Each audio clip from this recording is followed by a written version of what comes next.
की सुबह बुलेटिन की शुरुआत विदेशी बाजार के संकेतों के साथ। इस वक्त अगर आप देखेंगे एशियाई बाजार बिकवाली का दबाव, करीब 50 अंकों की गिरावट इस वक्त नजर आती हुई।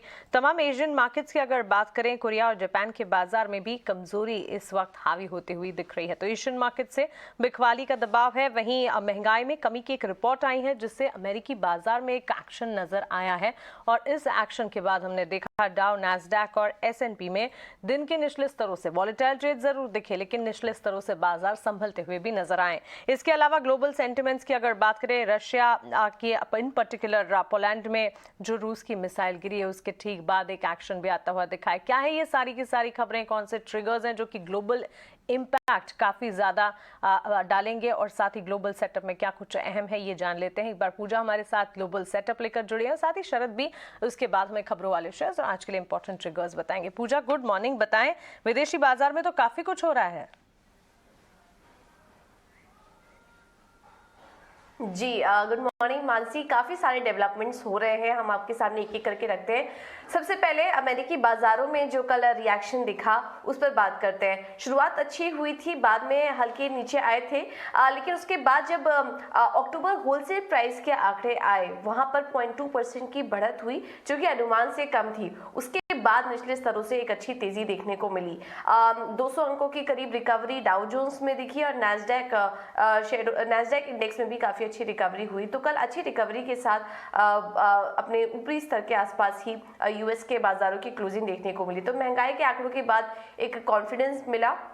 आज रिटेल सेल के आंकड़े भी आएंगे तो उस पर भी हमारी नजर रहेगी और कुछ अहम अर्निंग्स भी आएंगी, वहां पर भी हमारा फोकस रहेगा। यूरोप के बाजारों ने भी ये जो महंगाई रिपोर्ट्स आई हैं उसी पर रिएक्ट करते हुए नजर आए और उसके बाद हमने देखा कि यूरोप के बाजार भी दिन की ऊपरी स्तर पर बंद हुए। अब बात करें अगर कमोडिटी और बॉन्ड्स मार्केट की, तो यहाँ पर काफी ज्यादा एक्शन देखने को मिल रहा है। पहला तो ये कि जो अनुमान से कम होलसेल प्राइस के आंकड़े आए, उसके बाद बॉन्ड यील्ड्स में नरमी आई, लेकिन इस बीच कल एक और बड़ा डेवलपमेंट हुआ। रशियन मिसाइल्स का अटैक हुआ पोलैंड और यूक्रेन बॉर्डर पर।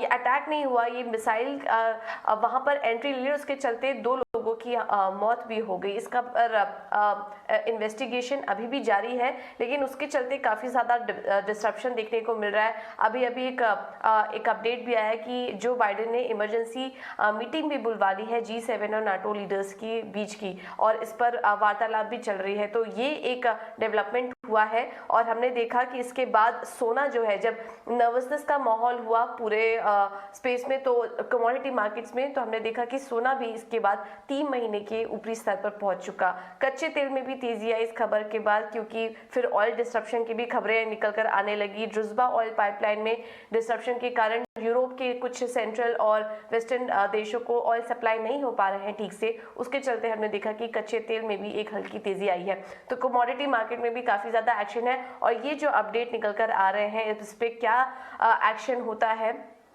उस पर हमारी नजर रहेगी। ओवरऑल अभी फिलहाल संकेत ठीक ठाक ही हैं, लेकिन ये जो डेवलपमेंट हो रहा है इस पर हमारी नजर रहेगी। काफ़ी कुछ हो रहा है विदेशी बाजार में। संकेत इस वक्त हम देख रहे हैं, कंसर्न्स तो बिल्टअप होते हुए दिख रहे हैं। एशियाई बाजार की इस वक्त जो कमजोरी है, ये कमजोरी बस आगे ना बढ़े, यही उम्मीद लगानी चाहिए, क्योंकि कल वॉलेटाइल एक्शन के बाद अमेरिकी बाजार तो संभलते हुए कुछ हद तक जरूर दिखे। आगे एशियन मार्केट्स की चाल कैसी रहती है इस पर हमें नजर रखनी होगी। आइए आगे बढ़ते हैं और अब जान लेते हैं कि कल के कारोबारी सत्र में संस्थागत निवेशकों ने क्या किया। FIS DIS का एक्शन लगातार अब हम देख रहे थे, FIS की खरीदारी के आंकड़े आ रहे थे, छोटा सा ही आंकड़ा, लेकिन FIS का इस बार कैश मार्केट में बिकवाली का आंकड़ा नजर आ रहा है। FIS ने कैश मार्केट में 221 करोड़ की बिकवाली की है, वहीं DIS ने कैश मार्केट में करीब 550 करोड़ की बिकवाली की है। वायदा बाजार की अगर बात करें, इंडेक्स फ्यूचर्स में करीब 110 करोड़ की खरीदारी है FIS की तरफ से। इंडेक्स ऑप्शंस में 2010 करोड़ की बिकवाली यहां पर FIS की तरफ से आती हुई। तो सिर्फ इंडेक्स फ्यूचर्स में FIS की खरीदारी का आंकड़ा नजर आ रहा है। इसके अलावा चाहे फिर कैश मार्केट हो या फिर वायदा बाजार हो, इंडेक्स ऑप्शंस में भी FIS की बिकवाली है और DIS की भी बिकवाली का रुख जो है इस वक्त नजर आ रहा है। एक दिन की खरीदारी DIS ने दिखाई, उसके बाद फिर से ये बिकवाली की तरफ बढ़ते हुए और इस वक्त FIS का भी बिकवाली का आंकड़ा। आइए ये सारे के सारे संकेत लेकर चलते हैं हमारे मार्केट एक्सपर्ट के पास और उनसे समझते हैं कि आज के लिए भारतीय बाजार का सेटअप उन्हें कैसा नजर आ रहा है। भारतीय बाजार पर विस्तार से बातचीत करने के लिए SMC ग्लोबल की क्षितिज गांधी अब मेरे साथ जुड़ गए हैं। क्षितिज, गुड मॉर्निंग, स्वागत है आपका 18 आवर्स स्वदेश पर। कल डोमेस्टिक मार्केट्स की अगर बात करें, रेंज में कामकाज दिन भर देखने को मिला और आखिरी कुछ मिनटों में हमने अच्छी खासी तेजी, अच्छा खासा एक्शन निफ्टी और बैंक निफ्टी में देखा। बैंक निफ्टी ने आउट परफॉर्मेंस रिकॉर्ड लेवल्स भी दिखाए और उसके बाद क्लोजिंग जो है उन पॉजिटिव नोट हुई। आज के लिए ग्लोबल सेंटिमेंट्स कंसर्न्स वाले नजर आ रहे हैं। आपको भारतीय बाजार पर स्ट्रैटेजी क्या डेवलप करने के बारे में आप सोचेंगे? गुड मॉर्निंग मानसी, आपके सभी दर्शकों को बहुत बहुत नमस्कार। देखिए, यहाँ पे आपने बिल्कुल सही पॉइंट आउट किया। कल के सेशन में एक थोड़ा सा हम लोग ये मान के चले थे, थोड़ा म्यूटेड सेशन था फर्स्ट हाफ में, लेकिन जब सेकंड हाफ में आखिरी 1 घंटे में जिस तरीके से रिकवरी देखने को मिली भारतीय बाजारों में, खासकर बैंक निफ्टी ने जिस तरीके से आउट परफॉर्म किया मार्केट में, तो मुझे लगता है आने वाले सेशन में भी हमें जो फोकस है अपना बैंकिंग स्टॉक्स में ही बना के रखना चाहिए। हालांकि बैंकिंग निफ्टी की अगर हम लोग बात करें, 42,300 के लगभग यहाँ पे क्लोजिंग देखने को मिली और जो सबसे ज्यादा पॉजिटिव फैक्टर निकल के आया वो ये कि निफ्टी में 18,400 के ऊपर क्लोजिंग आती दिखाई दी। देखिए, अगर हम लोग यहाँ पे ऑप्शंस डेटा की तरफ देखें तो 18,300 के लेवल के आसपास, 18,300 की स्ट्राइक पे इनफैक्ट पुट राइटिंग काफी ज्यादा देखी गई और 18,400 पे जो कॉल राइटर्स बैठे थे कहीं ना कहीं डिस्कंफर्ट फील करते दिखाई दी और वहां पे कॉल अनवाइंडिंग होती दिखाई दी। देखिए, टेक्निकल सेटअप की भी बात करें तो यही दर्शाता है कि ऊपरी स्तरों पे यहाँ पे भारतीय बाजारों में थोड़ी सी वॉलिटिलिटी जरूर बनी रहेगी, क्योंकि जिस तरीके से ग्लोबल संकेत मिल रहे हैं, आज सुबह मॉर्निंग में ही न्यूज आई है रशिया और पोलैंड की तरफ से जिस तरीके न्यूज खबरें निकल के आ रही हैं, वहां पे उस खबर के चलते कहीं ना कहीं थोड़ा प्रेशर तो जरूर बिल्डअप बनता दिखाई दे रहा है एशियाई बाजारों में। बट मुझे लगता है किसी भी डिप पे यहाँ पे हमें बाइंग की अपॉर्चुनिटी को भी मिस नहीं करना चाहिए, क्योंकि जिस तरीके से यहाँ पे पोजीशंस बिल्डअप होती दिखाई दे रही है भारतीय बाजारों में, मुझे लगता है बैंकिंग स्टॉक्स अगेन एक बार आउट परफॉर्म करते दिखाई देंगे और किसी फॉल पे अगेन अगर हमें कोई डिप देखने को मिलता है तो बैंकिंग स्टॉक्स ही होंगे जो मार्केट को कहीं ना कहीं सपोर्ट प्रोवाइड करते दिखाई देंगे।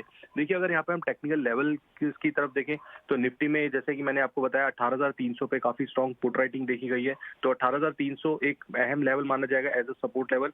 18,350 से 18,300 के जोन में एक स्ट्रॉन्ग सपोर्ट निफ्टी ने यहाँ पे बिल्डअप किया है।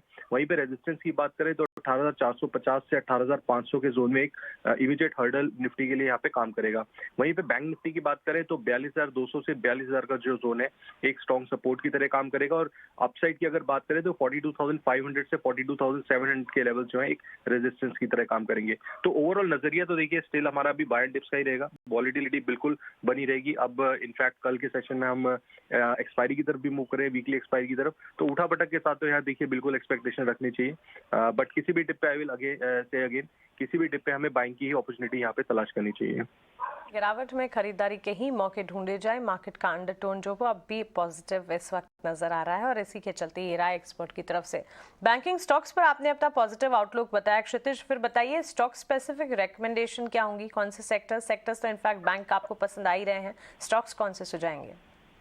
जी बिल्कुल, देखिए मार्की, यहाँ पे मैंने जैसे पहले भी दर्शाया कि बैंकिंग स्टॉक्स के ऊपर मेरा थोड़ा ज्यादा कॉन्फिडेंस है इस टाइम, और बैंकिंग स्टॉक्स की बात करें तो यहाँ पे प्राइवेट बैंक्स मुझे लगता है यहाँ पे आउट परफॉर्म करते दिखाई देंगे। अगर बीते गई सेशंस की बात करें तो पहला जो मेरा आज का व्यू रहेगा वो रहेगा एक्सिस बैंक के ऊपर। एक्सिस बैंक के ऊपर मैं यहाँ पे बाय करने की सलाह दूंगा। बीते कई हफ्तों में अगर हम लोग देखें तो एक्सिस बैंक ने 900 रुपए के लेवल टेस्ट करने के बाद एक अच्छी खासी प्रॉफिट बुकिंग आती दिखाई दी। न्यूज के चलते हो सकता है ऑफर OFS जो निकला था एक्सिस बैंक का, उसके चलते एक सेलिंग प्रेशर जरूर माउंट होता दिखाई दिया था एक्सिस बैंक में। बट करंट लेवल्स पे अगर हम देखें तो पिछले 2 से 3 सेशंस में स्टॉक ने एक सपोर्ट बिल्डअप कर लिया है। यहाँ पे कल के सेशन में एक अच्छी खासी रिकवरी देखने को मिली, आखिरी आधे घंटे में काफी बाइंग के सौदे आते दिखाई दिए। तो मुझे लगता है टेक्निकली एक बाउंस के जरूर ड्यू है एक्सिस बैंक के ऊपर, तो एक्सिस बैंक में बाय करने की मेरी पहली सलाह रहेगी। तो यहाँ पे स्टॉप लॉस मेंटेन करने की जरूरत है 845 के नीचे। अपसाइड मुझे लगता है 880 की तरफ स्टॉक मूव करता दिखाई दे सकता है। दूसरा जो स्टॉक रहेगा वो भी बैंकिंग काउंटर में से प्राइवेट बैंक्स पे से ही रहेगा, स्टॉक है आईसीआईसीआई बैंक का। आईसीआईसीआई बैंक की अगर हम लोग टेक्निकल सेटअप की बात करें तो स्टॉक अगेन एक कंसोलिडेशन फेज के थ्रू निकल रहा है। स्टॉक एक रेंज बाउंड मूव दिखा रहा है पिछले कई सेशन से। डाउनसाइड की बात करें तो 890 से 900 के जोन में एक सपोर्ट बिल्ड किया है। अपसाइड की बात करें तो 920 से 930 के जोन में एक रेजिस्टेंस बिल्ड किया है। ये कंसोलिडेशन फेज से निकलने की तैयारी में है। मेरे को लगता है आईसीआईसीआई बैंक में पोटेंशियल है 935 की तरफ मूव करने का, जो इसका नेक्स्ट हर्डल बनेगा। स्टॉप लॉस है मेंटेन करने की जरूरत है 895 पे नीचे, तो आईसीआईसीआई बैंक में भी बाय करने की सलाह रहेगी 895 के स्टॉप लॉस के साथ। 935 के टारगेट यहाँ पे मुझे आते दिखाई दे रहे हैं। तो एक्सिस बैंक और आईसीआईसीआई बैंक के ऊपर आज हमें फोकस रखना चाहिए। बिल्कुल, तो बैंकिंग सेक्टर पर बुलिश नजरिया और स्टॉक पिक्स भी इस वक्त बैंकिंग स्पेस से ही आती हुई एक्सिस बैंक और आईसीआईसीआई बैंक। क्षितिज, शुक्रिया आपका हमारे साथ जुड़ने के लिए। और हो भी क्यों ना, निजी बैंक क्षेत्र में जो एक्शन हमने देखा कल, निफ्टी प्राइवेट बैंक स्पेस में ऑलमोस्ट 150 पॉइंट्स के अप मूव्स के साथ क्लोजिंग देखने को मिली है। बैंक निफ्टी ने भी आउट परफॉर्म किया और उसके ठीक बाद हम देख भी रहे थे, इनफैक्ट बैंकिंग क्षेत्र के नतीजों के ठीक बाद हमने देखा है कि काफ़ी अच्छी कमेंट्रीज भी आती हुई दिखी हैं। क्रेडिट ग्रोथ सिनेरियो हो, नेट इंटरेस्ट इनकम हो या फिर एनपीएस का घटना, सब कुछ जो है बैंक्स के लिए काफ़ी पॉजिटिव साबित हो रहा है और ये मोमेंटम आगे भी कायम रहने की पूरी उम्मीद है। लेकिन चलिए अब आगे बढ़ते हैं और